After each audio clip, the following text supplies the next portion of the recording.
Just recently, the media reported the passing of the last surviving veteran from the Great Wars, World War I and World War II. His name was Bill Stone, and he was the grand old age of 108 years old when he died. As part of our missions training program, Training for Life, we would often go over to France, where there was a project in the north of France that we worked on. We would take our trainees there as part of the holistic development of their discipleship. And one of the things we did when we went to Meres, which was near Lille, was we would visit Vimy Ridge. Vimy Ridge was a hill in the north of France that was a battle zone in World War I. It was a place of terrible tragedy and atrocities where in trench warfare the soldiers could virtually speak to each other and then kill each other. But there were trenches that led all the way back to the command posts underground, where the commanding officers would make decisions that had to be ferried from their position to the front lines. And the volunteers that elected to do that job were called runners.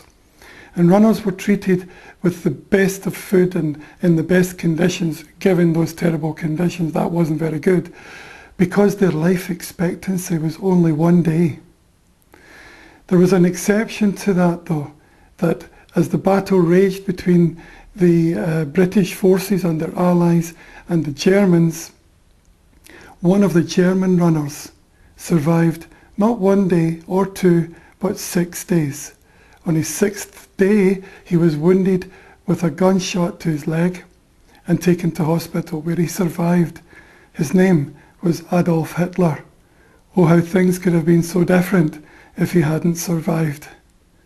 But we would take people there to let them see just what the high price of our freedom is in the United Kingdom, the high price that was paid by our great-grandfathers and our grandfathers as they fought for freedom on our behalf. And we would often bump into other people who were there. There's a monument built by the Canadian Armed Forces who, it turns out, liberated the British forces in the time of crisis. Hundreds of thousands of men fell and died, many in unmarked graves.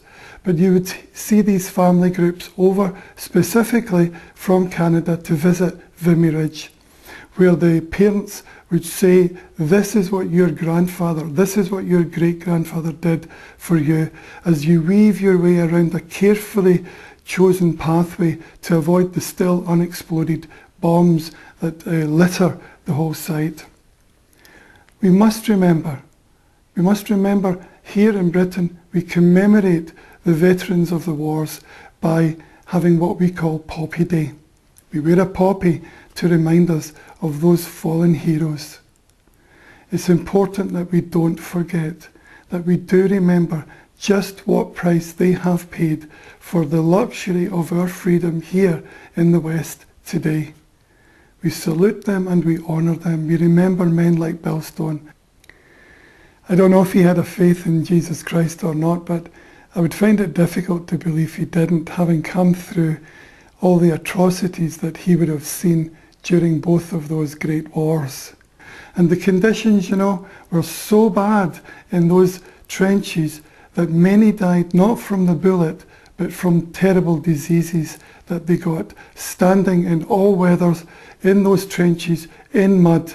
There was one terrible disease called trench foot, where the soldiers' feet would literally rot away, and the bones that were their toes would stick out from their holy socks. The Bible is very clear.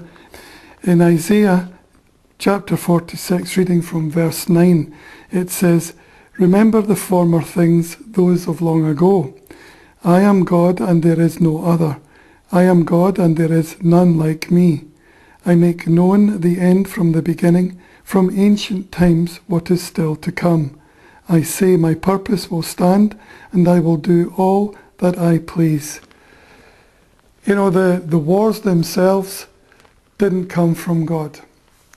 God is not in the politics of war. He's not in the religious struggles that lead often to war, but he's in the outcome of war. Many people in a battle meet with God. Many people in a personal struggle meet with God. You don't have to be in a crisis to meet with God. Jesus is available for us to meet anytime, anywhere, anyhow. But those men that came through those wars surely must have had some time where they cried out to God in the deeps of their heart, in earnest, looking for salvation. So I would like to think that Bill Stone did know Jesus before he passed away, and that he's now with God in eternity, now with Jesus forever. Thank you, Bill Stone. Thank you, all the rest of your comrades that stood with you and died in that place for our freedom. We must remember, otherwise we'll forget, and we owe it to these great veterans to remember. Let's not forget. God bless you.